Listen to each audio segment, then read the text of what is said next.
These are the Advent 5012W.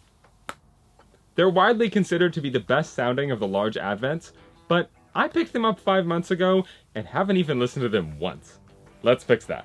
But before we talk about why I can't listen to them, let's talk about why I'm excited to. In 1968, Henry Kloss released the large Advent loudspeaker, which would quickly go on to develop a cult following.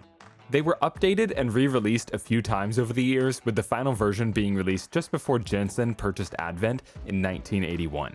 This final version came in 2 models, the cheaper 5002 with square front edges and the more expensive real wood version with rounded corners, the 5012, which is considerably more rare. They were originally marketed as cheap speakers that would outperform in their price bracket, and I've always been curious how they would sound. So when this pair came up for sale back in February, I couldn't resist. Interestingly, my pair is a mixed set, with one being manufactured before Jensen bought Advent and the other one being manufactured afterwards. Sonically, they should sound the same, but physically, there are a few differences.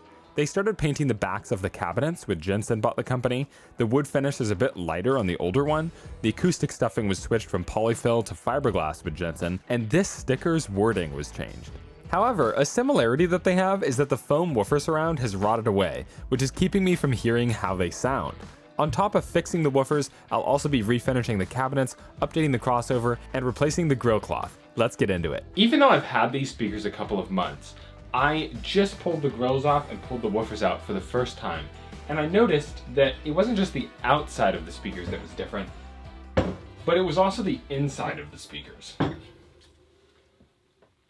This is a round magnet, that's a square magnet. The square magnet was the original version of the woofer from the original large Advents and the new large Advents, and when Jensen bought the company, they switched to a round magnet. And then I ran into a bigger problem than that, which is that this woofer is locked. So you can see the woofer cone kind of rattles around. You want to be really careful with it. You don't want to destroy the voice code, but you can see it's kind of loose. You can move it around. If you kind of lightly shake the speaker, you can hear it shaking around. This one is completely locked in place, and if you push it down, it moves, but it's very much rubbing, which means that this magnet has shifted, essentially, and it has pinched the metal coil of wire on the backside of this cone between the magnet and the pole that's in the center. Not only do I have 2 different woofers, but now I need to find a replacement woofer. Now, I am in luck because the square magnet woofers, from what I've read online, are the exact same from the new large Advent into the early production run of this 5012W Advent. So I should be able to find a woofer from basically any woofer with a square magnet on it, as long as it doesn't have the masonite ring that was on the very first Advent, should work. So I'm gonna look around and see what I can find, but in the meantime, I'm gonna work on refinishing the cabinets. All right then, it's time to clean up these cabinets, and I'm feeling quite chuffed about their current condition.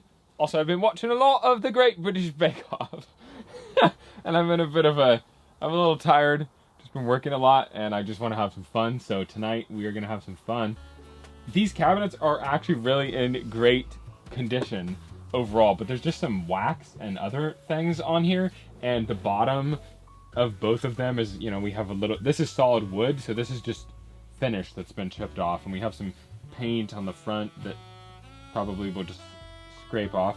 And so I'm just going to do a really easy treatment on these just to clean them up.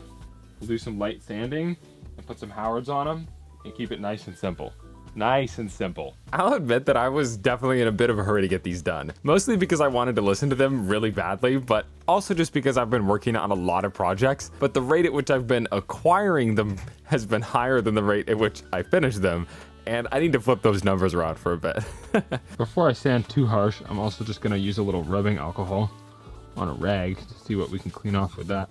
The rag and 99% isopropyl alcohol worked really well for removing the marks and paint, while also alleviating any patches in the finish due to the sanding in those small areas.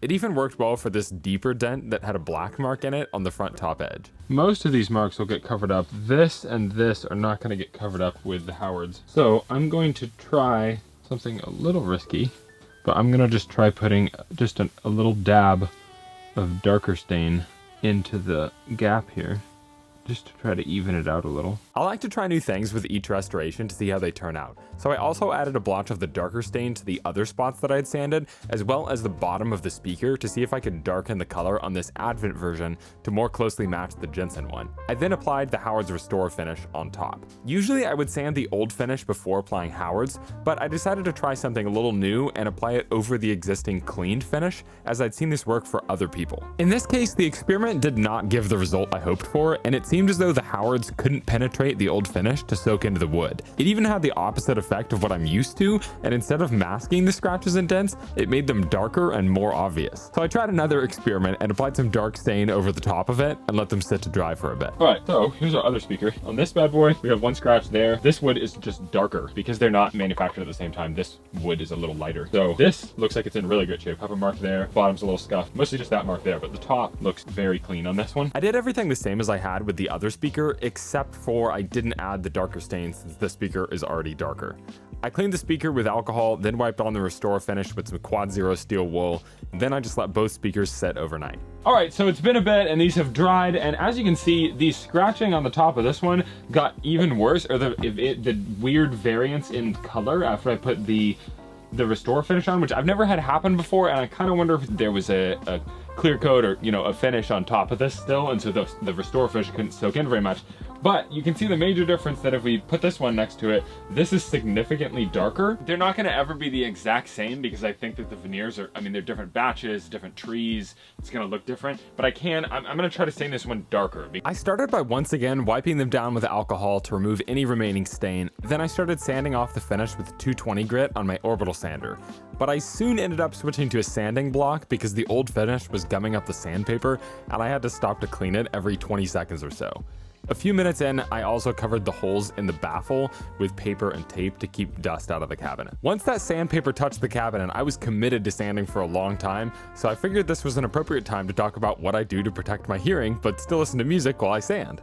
In this workshop, I have a set of realistic Mach 1 speakers paired with a 100 watt per channel amp. I crank the music so that it's louder than the sanding. Then I put my AirPods in and turn on noise canceling, which cancels out everything but the music. All right, so as you can see, got the sides sanded and smoothed out a bit, got as many of the dents and dings and scratches and stuff out, and I've gotten most of this top trim sanded as well, except for this side. I've just been hand sanding it because I don't want to put flat spots in the curve by using the orbital sander. My music setup works surprisingly well, to the extent that I can still dance around to whatever music I happen to be listening to, which in this case was Weezer's Teal album.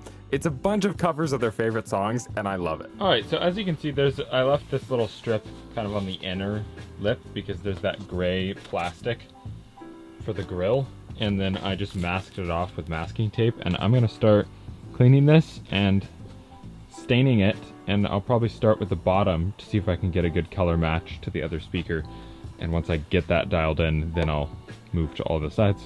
Pretty exciting. Before applying the stain, I cleaned the wood with the alcohol, which also gives me a hint of how it'll look with the stain applied. As far as staining the wood, I settled on 2 stains to use and applied a coat of each with a rag, starting with dark walnut, which was the perfect amount of darkening but lacked warmth, so I added red mahogany on top and finished it off with another coat of dark walnut applied with steel wool to get color deeper into the wood. Honestly, I am right pleased with how this turned out. I think that this is, once it dries, I think you'll see this. I think it's almost an exact color match, and it looks absolutely incredible. It looks so much better than the old finish did. It doesn't have that splotchiness in it. You get really nice wood grain. I'm a big fan of the dark kind of red walnutty color. I didn't get all of the nicks and things out of the wood, but that's fine. It just shows they're vintage, but they look so much better.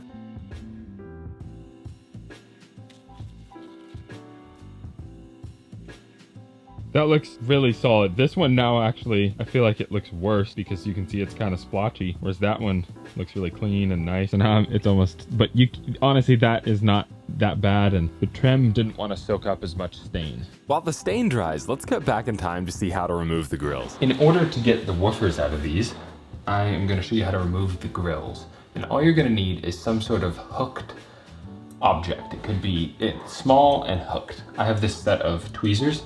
And when I first got these, I thought that this whole gray plastic ring came off. It is not the whole gray plastic ring. The grill is actually just the cloth covered piece inside. So maybe I'm dumb, or maybe not everyone knew that, but all you have to do is stick it in the corner. You wanna make sure you get it in deep enough, and then you can just pull this grill out. It's held on by a few pieces of Velcro, and as you can see, I've already pulled the woofer out, so we're gonna go start refoaming them. Thankfully, it had only taken me a couple of weeks to find the proper replacement woofer. The cone is a bit more purple than the other woofer, but it's not drastic. I was, however, not happy with the condition of the basket on the new woofer. It had a rust spot on it, and the black paint was in poor condition. So I'm going to strip both woofers and paint them to match. But first, I need to remove all of the old foam. I started by using this plastic spudger and my fingers to remove the larger pieces of foam. I then moved on to cleaning the loose foam off of the basket with the sharp end of the spudger. Removing the foam from the cone is the same process as the basket, except you have to be careful to not apply too much pressure to the cone, which can damage the voice coil. I find that best done by placing your finger on the top side of the cone in the same spot that you're scraping against.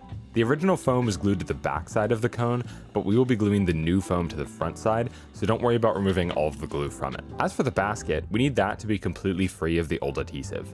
I used a pair of needle nose pliers to pull off the glue and a flathead screwdriver to scrape off any small bits that were left. Alright, so I've never sanded and painted some woofers like this before, but considering the rust on here, I just thought I had to do it. It would just add, you know, make them look that much better. So I'm gonna finish sanding these down with 150 grit, and then I might go up to 220. There was still some adhesive left on the basket, but it came off easily with the sandpaper and a bit more scraping with a flathead. I determined that it would be unnecessary to paint the whole basket, so I settled on just painting the front since the rest won't be visible anyways. The original woofer didn't have many issues with the paint, but I wanted them to match, so I sanded it down as well. I really want this pair to look good with the grills removed. To protect the cone and spider assembly, I used brown packing paper and painter's tape.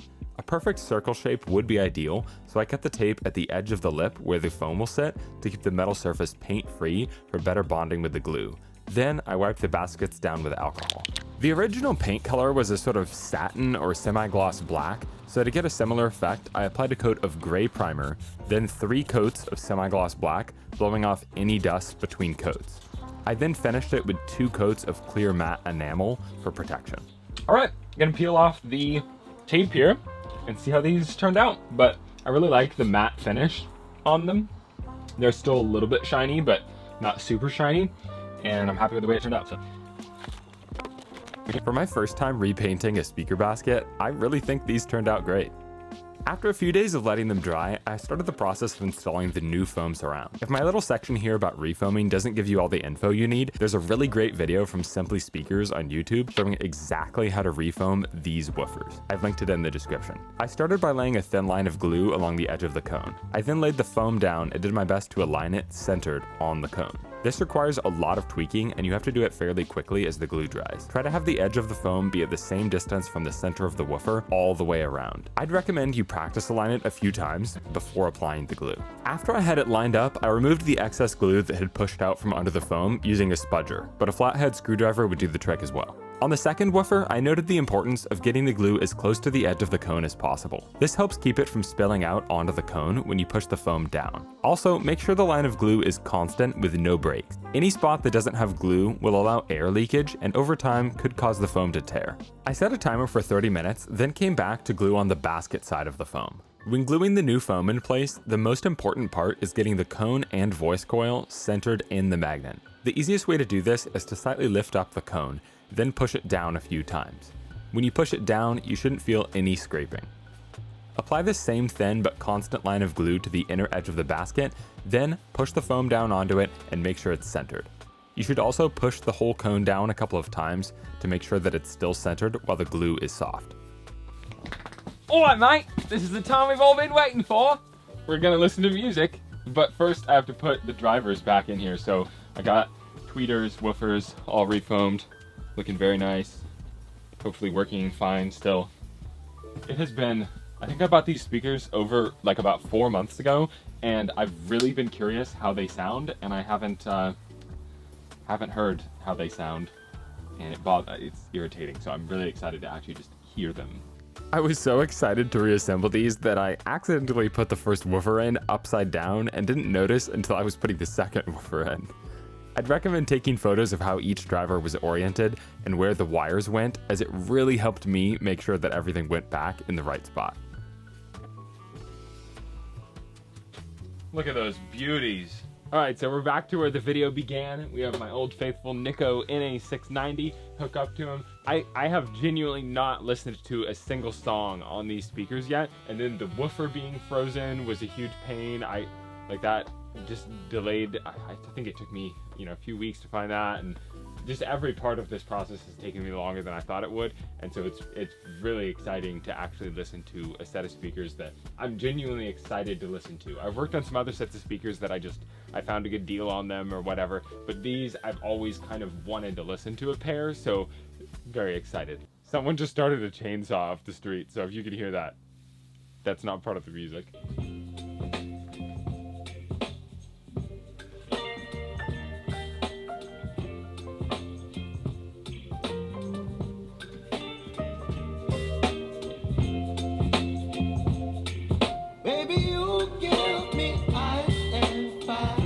Dude, they sound really good. I'm excited to bring them home and compare them to my Tannoys, because I haven't had a set of speakers in the house that have sounded better to me than the Tannoys, and these might give them a run for their money. All right, so it's the next day, and we're gonna do a listening test with the non-recapped speakers. That's still yet to come. I'm excited to see how that makes a difference in the sound. After comparing these to the Tannoys, I have an idea of which set of speakers I like more, but now it's your turn to decide.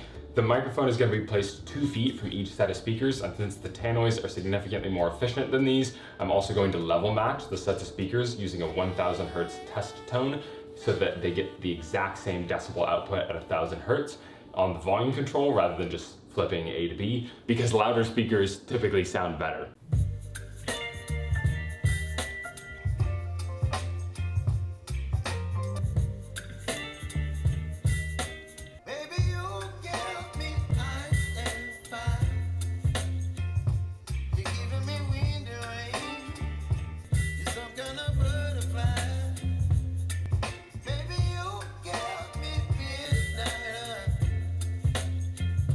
All right, I'm back after a brief intermission for my nephew's 2nd birthday, which was a great time. We are going to rebuild a crossover on one of these speakers, which means that we need to take the crossover out. And the easiest way to do that is with a drill.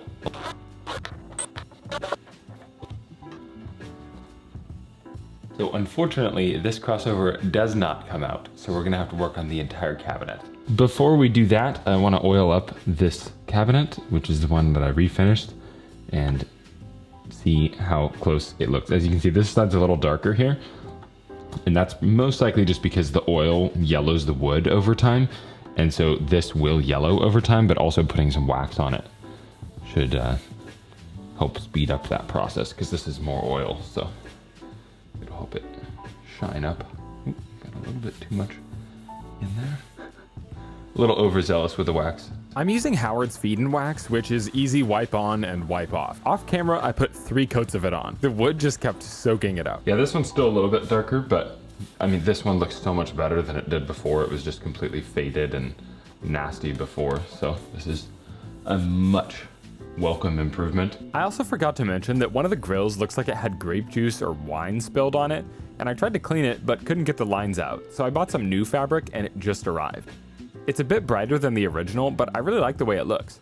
I used Guilford of Maine acoustic panel fabric in the khaki color. You can also buy fabric for these on eBay from Midwest Speaker Supply, which is the same fabric, just a different color. I pulled all of the staples out with a flathead screwdriver, and you can even see the back of the old fabric is much darker than the front, so a gray fabric may have been closer to the original. With the fabric cut out, I then ironed it to remove the wrinkles and began stringing it on the grill. You'll also notice that I opted to keep the black fabric backing, as it adds some contrast to the new fabric. To get it tight, I started by stapling the bottom end in place, then stretched the fabric to the top end and secured it. You can then pull the corners tight and staple them in place, finishing with the long sides. The logo emblems were adhered in place 1.5 inches from the bottom of the grill, with just over 5 inches on either side, and after some pressing, they easily secured back in place using the stock adhesive. I wasn't sure if I would like this fabric, but once I got it on and compared it with the old grill, I actually like it more than the original fabric. What do you think? Anyways, I'm still really excited to hear how these sound after a recap, so let's get into it. This speaker has fiberglass in it, so I'm gonna be wearing gloves while I work on this. I'm very sensitive to fiberglass. It makes my hands itch a lot. and I'd recommend, I think most people are, I'd recommend not getting fiberglass slivers. I also put the parts list for all the parts that I used down in the description. First things first, make as much room in the cabinet to work as possible. Second things second, if you use the Jensen cross caps that I used, you'll notice that each capacitor is replaced by 2 capacitors in parallel.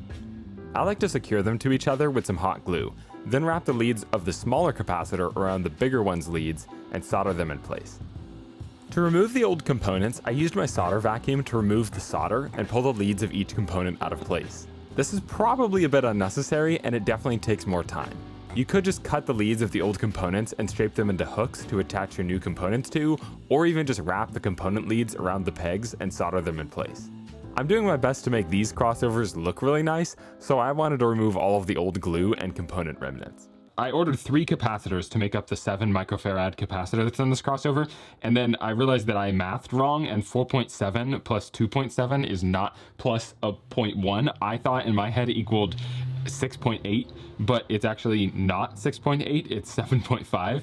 And I just noticed that the capacitor in the newer, the Jensen crossover, is a 7.5 microfarad, and the one in the older is a 7 microfarad. So it's actually good that I'm gonna make these the same, even though this is 7.4 now microfarad, which is still perfectly within spec. It's within 10% of 7 microfarad, and usually these capacitors are 20% spec. So this actually might be more in spec than these are, but the newer Jensen version has a 7.5 in there, and I don't know if that was just this production run, or that's what they had around, or if they changed that for a reason. Either way, we're putting a 7.4 equivalent set in place of the 7 and the 7.5. The new capacitors are significantly larger than the old ones, so to connect them without making the crossover look janky, I'll be using solid core 18 gauge copper wire.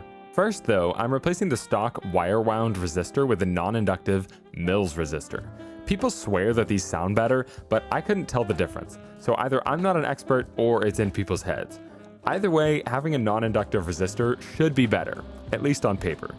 Figuring out the layout of a crossover is one of my favorite steps. There's always a way to make it pleasing to look at, especially when using solid core wire. It's really satisfying to bend it into the exact shape that you need. This wire also allows us to prioritize the most important part of any good in-cabinet crossover design, which is having each component stuck securely in its place. You not only want to make sure that each lead is wrapped around the post you'll be soldering to, but you also want to make sure that each component, especially those heavy capacitors, is held in place, because there's going to be a lot of vibration happening, and it would be a shame for it to fall apart during your favorite song.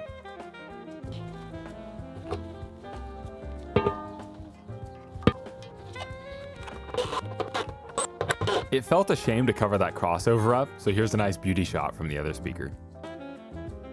All right, before we do the sound test, let's check out these capacitors. So I've got my capacitor tester here, and I just want to see if they're out of spec, because any differences we might hear in the sound might be caused by out of spec capacitors. And so it's always good to, if you can, check your capacitors and see if they were any good. This is supposed to be 32 microfarad, and it is 33, which is very spot on. I think crossover capacitors are usually more of a 10% tolerance, so that would be 3 microfarads, plus or minus onto 32, and we're at 33, so that's very, very reasonable. This one measures at 33.5, very low ESR on it still. The smaller values are usually going to be the ones that'll drift more, just typically. This is 8.32, and it's supposed to be 7. 10% spec would be 0.7 microfarads, and this is 1.3 outer spec, so it's leaning towards 20% tolerance, which is more than we'd like, really. This one is 7.5 with a reasonable amount of ESR, 7.5 microfarad capacitor. So this one's perfectly in spec, and those cover the high frequencies. Typically, this is where you're gonna see the most sound improvement is with the high frequency capacitors. If we were doing this more on a budget, I probably just would have replaced the 32 microfarads with electrolytics, but some people say that they go bad faster. As you can see, these are not bad at all. These were very, very within tolerance.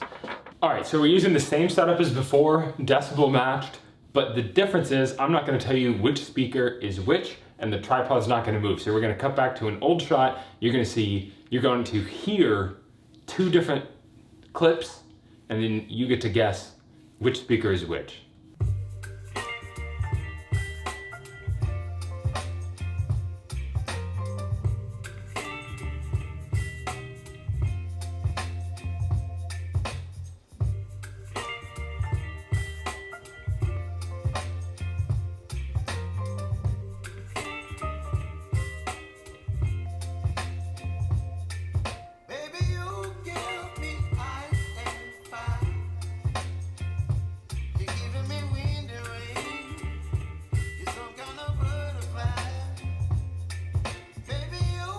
If you guessed that A was the recapped speaker, then you'd be correct. To me, I noticed that the shaker that we compared previously in the sound test, Tannoy's and Advent's, was more obvious on the recapped speaker. It seems to pop up a little bit, and it feels like overall the high end is just more flat. It's kind of more level out of the speakers. That's what I got from that sound comparison you just listened to. They sound pretty much similar, except for certain things in the mid-range and high frequency are just more balanced. What did you think? You let me know. But the next test I want to do is the recapped speakers versus the Tannoys.